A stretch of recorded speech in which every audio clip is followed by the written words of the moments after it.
খবরদার, আবার উল্টো পাল্টা স্বপ্ন দেখে ঘুম নষ্ট হওয়ার বাহানা দেবে না। আর কৃষ্ণচন্দ্রকে গিয়ে বলবে তারও আর গুপ্ত কক্ষ দেখতে আসার কোনো বাধা নেই। আর একটা কথা,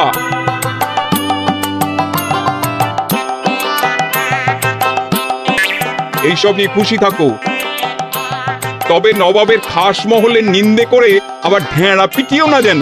এমনিতেই সেই অভিযোগপত্র নিয়ে নবাব বাহাদুর চিন্তিত। সেই চিন্তা ঝেড়ে ফেলুন জাহাপনা, কারণ ওটা আমারই দুষ্ট বুদ্ধির ফল। অবস্থা বুঝে ওই ব্যবস্থা আমিই নিয়েছিলাম। হ্যাঁ, আগে হ্যাঁ, এবার কৃষ্ণচন্দ্র জব্দ হবেই হবে, তবে একটু অন্যরকম ভাবে। আপনার কথাটা তো কেমন অন্যরকম শোনাচ্ছে জাহাপানা। তাহলে তুমি শোনাও। কি জাহাপানা? আমার কত ধনরত্ন আছে সেটা কি তোমার জানা আছে উজির? না জাহাপানা, তবে জানার আগ্রহ আছে বিস্তর।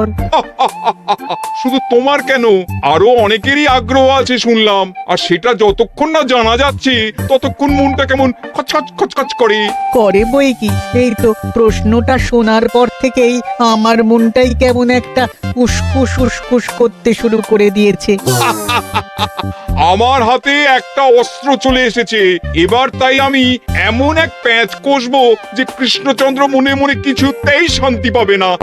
আর তাকে অশান্তিতে রাখতে পারলে আমার যে কি শান্তি কি বলবো।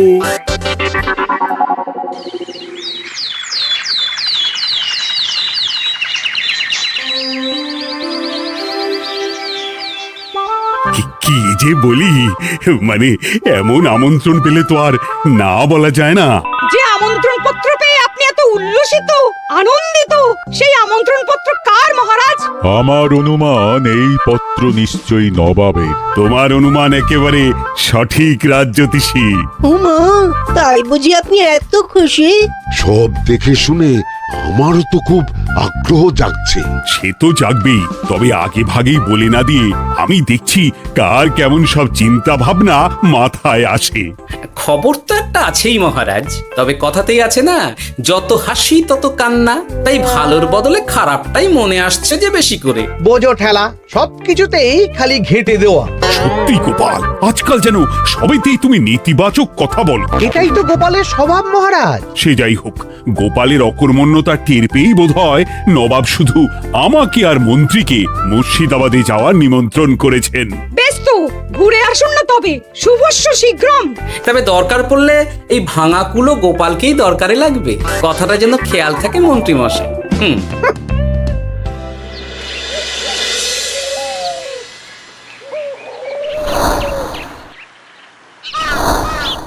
খেয়াল করেছো গিন্নি, আজকাল আমি কেমন কথায় কথায় গোপালকে চুপ করিয়ে দিচ্ছি? কেন গো, কি হলো আবার? হবে আবার কি, নবাব বাহাদুর আমাকে আর মহারাজকে নিমন্ত্রণ করেছেন তার খাস মহলে।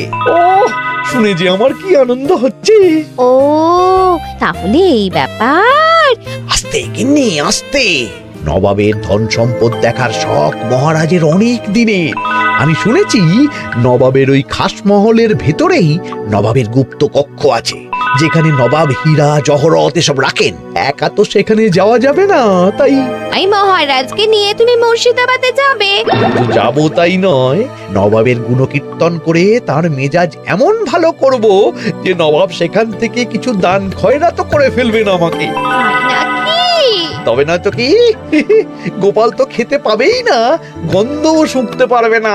তুমি তো বারবার চেষ্টা করো গোপালকে সরিয়ে দিয়ে বাজিমাত করতে, কিন্তু শেষ পর্যন্ত চিৎপাত হয়ে যাও। গোপালই তো তখন উদ্ধার করে, সেটা তোমার খেয়াল আছে তো? আমার মাঝে মাঝে সন্দেহ হয় গিন্নি, তুমি তলায় তলায় দল বদল করে গোপালের দলে চলে যাওনি তো?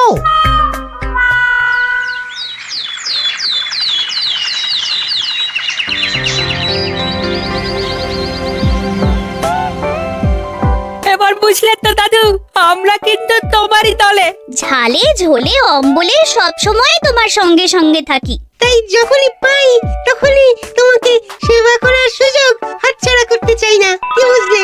তাই বলে পড়া ছেড়ে তোরা এখন দাদুকে হাওয়া করছিস, হ্যাঁ? তুমি বুঝবে না দিদা, দাদুকে শুতে বসতে হাতে রাখলে লাভ আছে। সে তো বটেই।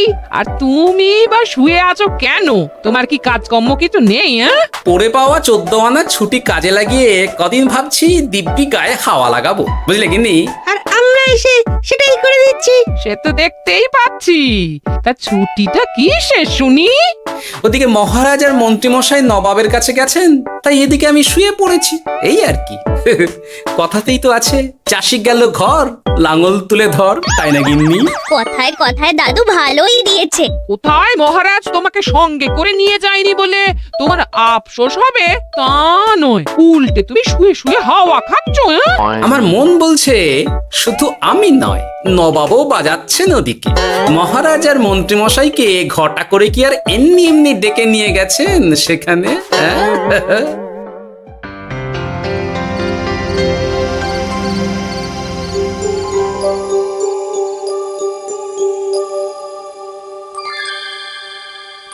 ডেকে নিয়ে এসে নবাব যে ঠিক কি করতে চাইছেন সেটাই তো বুঝতে পারছি না। অত বোঝার কি আছে মহারাজ?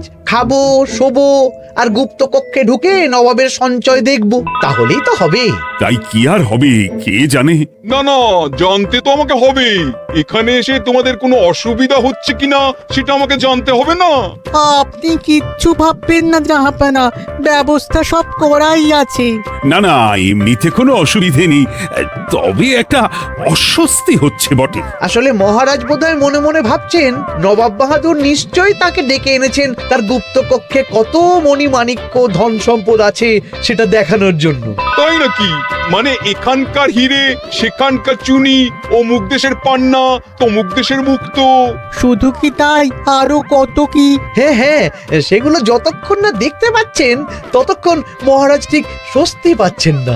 এই যে কৃষ্ণচন্দ্রের যে আমার ধন সম্পদ দেখার প্রবল ইচ্ছে আছে সেটা আমার ভালো মতোই জানা আছে। তবে সবাইকে তো সবটা দেখাতে নেই, আর সবার জন্য সবটাও নয়, তাই না? তাই কি জাহাপনা? তাই গুপ্ত কক্ষের ভেতরে কি আছে সেটা না হয় না দেখাই থাক। না না, তোমরা বরং খানা পিনা করো গিয়ে, হ্যাঁ, বিশ্রাম নাও। উজিত তোমাদের খেয়াল রাখবে, কেমন? এই রে, এটা কি হলো? কি আবার হবে? তোমার পাল্লায় পড়ে মান সম্মান সব গেল। এর থেকে আমার কৃষ্ণনগরই ভালো।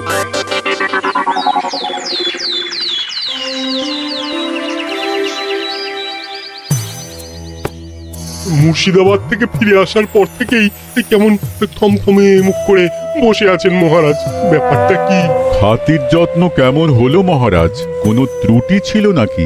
না না, তেমন কিছু নয়, তবে তবে যে উদ্দেশ্যে নবাবের কাছে যাওয়া সেটাই তো সফল হলো না। গুপ্ত কক্ষে ঠিক কি কি ছিল সেটাই তো জানা হলো না, তাই না মহারাজ? উদ্দেশ্যটা আসলে কার ছিল সেটা আমি এখন ঠিক বুঝতে পারছি। তোমাকে আর সাফাই দিতে হবে না। সেই বুঝবেন, তবে দেরিতে বুঝবেন। কি আর করা যাবে, ফলে যা হওয়ার তাই হবে। না না, তাই বলে নবাব যেভাবে তার গুপ্ত কক্ষে ঢুকতে না দিয়ে আমাকে অপমান করেছেন সেটা আমি মোটেই মেনে নিতে পারছি না। মহারাজের এই অপমানের শোধ তুলতে পারে একমাত্র গোপাল, আমি নিশ্চিত। ঠিক বলেছেন, গোপাল যদি দেয় কোনো চাল তাহলেই নবাব হবেন নাকাল। না না, এর মধ্যে গোপালের ঢোকার কোনো দরকার নেই। এটা মহারাজ আর নবাবের ব্যাপার। তুমি চুপ করো, কে কোথায় ঢুকবে সেটা আমায় দেখতে দাও। এখানে আর দেখার কি আছে মহারাজ? নবাবের মুখের ওপর তো আর কিছু বলা যাবে না। তুমি বলো গোপাল, সুযোগ পেলে তুমি নবাবকে পাল্টা শিক্ষা দিতে পারবে কিনা? সুযোগ পাওয়া যায় না মহারাজ, সুযোগ তৈরি করে নিতে হয়। তাই আমি সুযোগ তৈরিও করব আর তার সদ্ব্যবহার করব। আর এটাও বলে রাখছি, নবাবকে নাকাল করে সুদে আসলে আপনার অপমানের বদলা নিয়ে তবে ছাড়ব।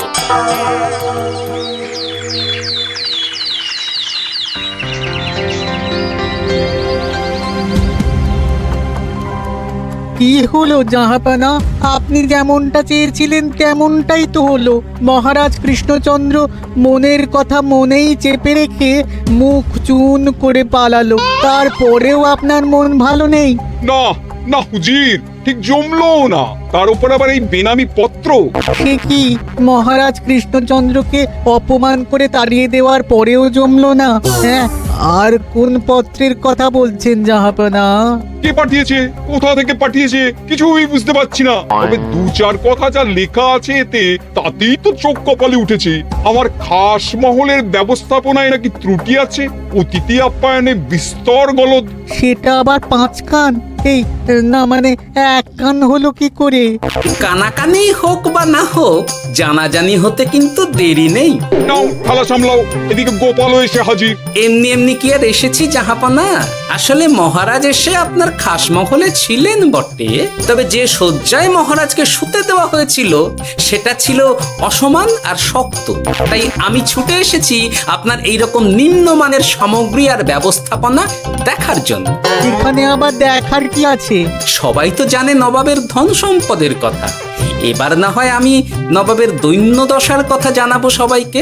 এইসব কি হচ্ছে কিছুই তো বুঝতে পারছি না। প্রথমে এই পত্র, তারপর গোপালের অভিযোগ এই মাত্র। না না না না, এই রকম হতেই পারে না। কি হতে পারে না জাহাপনা? আমার শয্যায় কোনো গলদ নেই, আর এটা শুধু তুমি চোখেই দেখবে না, একবার শুয়েও দেখবে। আজ রাতটা তুমি আমার খাস মহলেই কাটাবে, আর ওই শয্যাতেই শোবে। হ্যাঁ, এই রকম করবেন না জাহাপনা, গোপালকে বিশ্বাস নেই, কখন যে কি করে ফেলবে তখন দেখবেন মাথা চাপড়াতে হবে। তবে এটাও শুনে রাখো গোপাল, যে গুপ্ত কক্ষ আছে যেখানে হিরে জহরাত প্রসাধনী সামগ্রী ইত্যাদি প্রভৃতি রাখা আছে, তার দরজা কিন্তু কোনো মতেই খুলবে না। সত্যি কথা বলতে কি, সেই গুপ্ত কক্ষ দেখার স্বাদ আমারও ছিল বটে, তবে কি আর করা যাবে, নবাব যেমন বলবেন সেটাই মেনে নিতে হবে। তবে মনটা আনচান করবে, এই আর কি। যাক, গোপালের মনের মধ্যেও অস্বস্তি ঢুকিয়ে দেয়া গেছে তাহলে। বাবা, ছুঁচ হয়ে ঢোকার সুযোগ পেয়েছি, এবার ফাল হয়ে বেরোবো।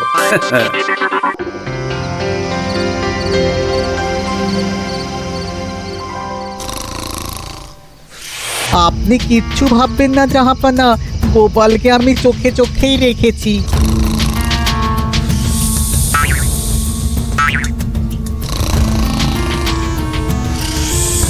কিন্তু দেখে তো মনে হচ্ছে গোপালের শুতে কোনো অসুবিধা হচ্ছে। তা কি করে হয় জাহাপনা? অবশ্য কায়দা করে গোপালের মনে যে গুপ্ত কক্ষের ভাবনা ঢুকিয়ে দিয়েছেন, হতে পারে তার জন্যই সে আনচান করছে।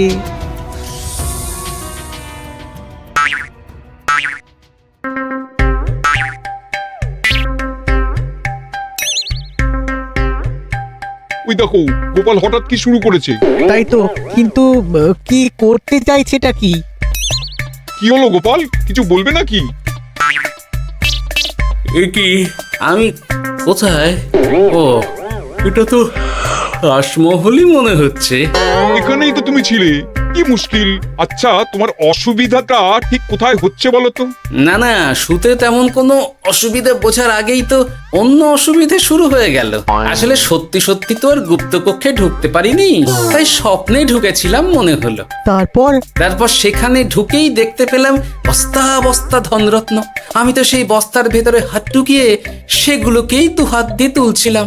এবার তো বুঝতে পেরেছো যে তুমি স্বপ্ন দেখছিলে। এবার ঠিকঠাক ঘুমো তাহলে।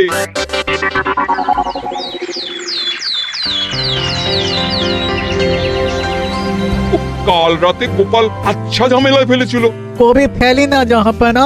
আমাকে নিয়েই আলোচনা চলছে মনে হচ্ছে। ভুল কিছু মনে হয়নি, সে যাই হোক, এখন বলো দেখি খাস মহলের শয্যাটা কেমন ছিল কাল রাতে?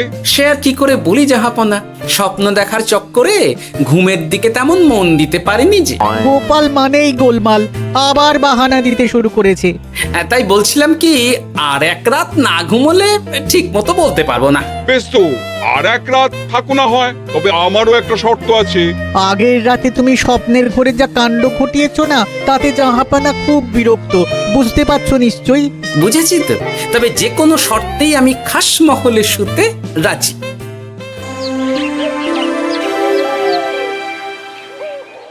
আমার এক কথায় রাজি হয়ে গোপাল নবাবের কাছে ছুটে গেল, কিন্তু কই, এখনো তো ফিরে এলো না। এমনও তো হতে পারে মহারাজ যে নবাব গোপালকে আটকে রেখেছেন। হ্যাঁ, কেন গোপাল তো দাবি করে যে সে তার বুদ্ধির জোরে যে কোনো বাধা বিপত্তি থেকে বেরিয়ে আসতে পারে। এবার তাহলে ফেঁসে গেল কি করে? না না, গোপালের কোনো বিপদ হবে না। দেখবেন গোপাল এবারেও ঠিক বেরিয়ে আসবে। হ্যাঁ, গোপাল আসবে হেসে হেসে, মহারাজ দেখবেন বসে বসে। আমার ধারণা কিন্তু যে কোনো শর্তেই নবাব গোপালকে শায়েস্তা করেই ছাড়বেন। গোপাল যখন নিজে থেকে নবাবকে খোঁচাতে গেছে তখন আঁচড় তো খেতেই হবে। কি জানি নবাব আবার গোপালকে কিভাবে জব্দ করছেন, কি জানি।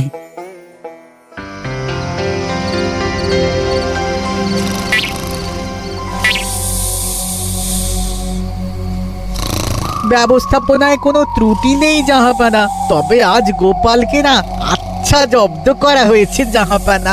গোপালকে আজ আর বালিশ দেওয়া হয়নি। এমনটাই তো নির্দেশ দিয়েছিলাম। দেখি আজ মনে হচ্ছে গোপাল বিশেষ ট্যাপও করতে পারবে না।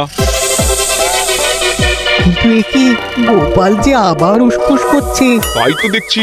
এক্ষুনি গোপালকে ঘুম থেকে ডেকে তুলে দিতে হবে, না হলে আজ আবার একটা অনিষ্ট করবে।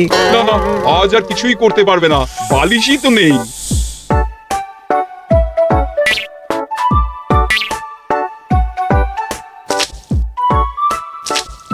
এ কি, গোপাল তো আবার শুরু করে দিয়েছে। ধরো ধরো ধরো, এক্ষুনি ধরো ওকে।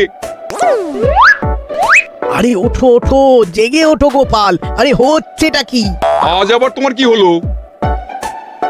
এ হে, আজ আবার একটা গন্ডগোল করেছি মনে হচ্ছে।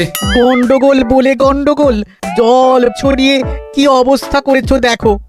আমার কোনো দোষ নেই, কিন্তু সেই আবার গুপ্ত কক্ষের স্বপ্ন এলো আর গোলমাল হয়ে গেল। আজ আবার কেমন স্বপ্ন এলো? গুপ্ত কক্ষের যেদিকে আরব আর পারস্য দেশের আতরের সম্ভার ছিল, স্বপ্নে সেদিকে ঘুরছিলাম আজ। সেগুলো ছড়িয়ে ছড়িয়ে দেখতে দেখতেই স্বপ্ন ভেঙে গেল। বটে, দাঁড়াও, কাল সকালই তোমার ব্যবস্থা হচ্ছে।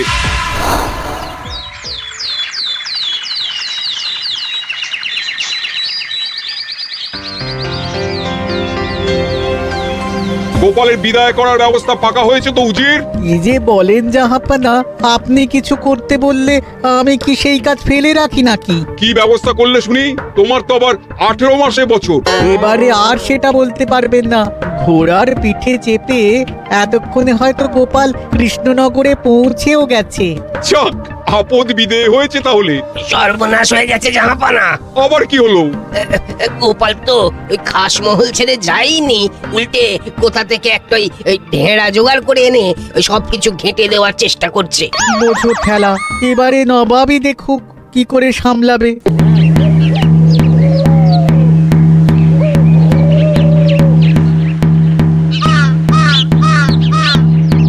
শুনুন শুনুন শুনুন, আরে আরে আরে, আরে কি শোনাচ্ছটা কি গোপাল? এখনো শোনাইনি, তবে শোনাবো শোনাবো ভাবছি। সবাইকে জানাতে গেলে এই ঢাড়া পেটানো ছাড়া আর উপায় কি? কিন্তু জানাবেটা কি? এই যে নবাব যে অতিথিদের ডেকে এনে তাদের নিশ্চিন্তে ঘুমোতে দেওয়ার ব্যবস্থা করতে পারেন না, এটা তো সবার জানা দরকার। কি বিপদ! না না না না, এই বদনাম নিয়ে আমি গোপালকে কোথাও যেতে দেবো না। তাহলে কি করতে হবে জাহাপানা? আজ ও রাতে গোপাল খাস মহলে শোবে। এই তো এবার পড়েছেন গোপালের জালে।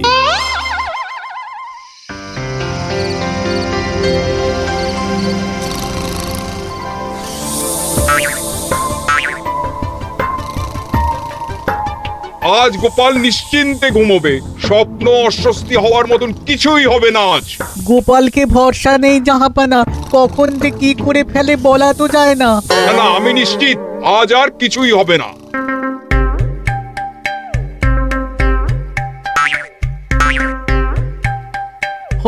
হবে না বলতে বলতেই হতে শুরু করেছে জাহাপানা।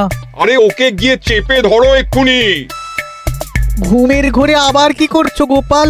এবার আবার কি হয়েছে? আবার কি স্বপ্ন দেখছিলে নাকি? কি মুশকিল হলো বলুন তো দেখি। গুপ্ত কক্ষে ঢুকতে পারিনি, কিন্তু তার স্বপ্ন দেখা তো থামছে না। তার মানে আজ স্বপ্নে দেখছিলাম গুপ্ত কক্ষের একদিকে দামি দামি রেশমি কাপড়, মসৃণের বিপুল সম্ভার, ওই সেগুলোই টেনে টেনে দেখছিলাম আর কি। তাই বলে পর্দা ধরে টানাটানি করতে হবে? ওই দেখুন, ওগুলোকেই তো মসলিন ভাবলাম। না না না না, এবার আমি মনে মনে স্থির করে ফেলেছি এই ঝামেলা থেকে বেরোবার একটাই উপায়, আর সেটাই এবার আমি করব।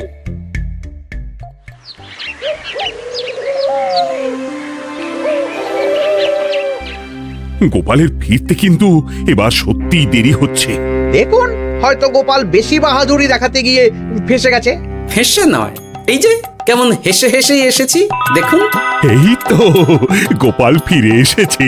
শুধু ফিরেই আসেনি, তার সঙ্গে আরেকটা সুসংবাদও নিয়ে এসেছি। হ্যাঁ, সেটা আবার কি?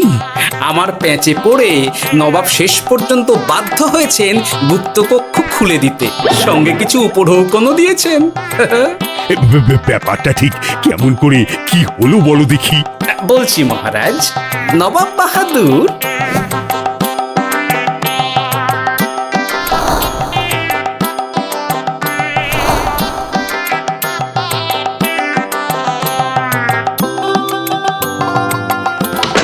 এসো গোপাল, তোমার জন্য আমি গুপ্ত কক্ষের দরজা খুলেই দিলাম।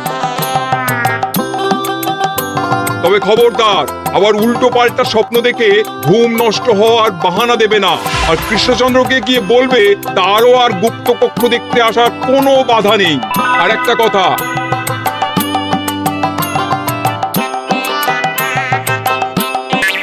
এইসব নিয়ে খুশি থাকো, তবে নবাবের খাস মহলের নিন্দে করে আবার ঢেঁড়া পিটিও না যেন। এমনিতেই সেই অভিযোগপত্র নিয়ে নবাব বাহাদুর চিন্তিত। সেই চিন্তা ঝেড়ে ফেলুন জাহাপনা, কারণ ওটা আমারই দুষ্ট বুদ্ধির ফল। অবস্থা বুঝে ওই ব্যবস্থা আমিই নিয়েছিলাম। হ্যাঁ, আগে হ্যাঁ। সাবাস গোপাল, তুমি তাহলে শেষমেশ যে কোনো উপায়ে নবাবকে মাথা নোয়াতে বাধ্য করলে। আপনাকে কেউ অসম্মান করলে আমি যে নিজেকে সামলে রাখতে পারি না মহারাজ। সত্যি গোপাল, তোমার তুলনা হয় না।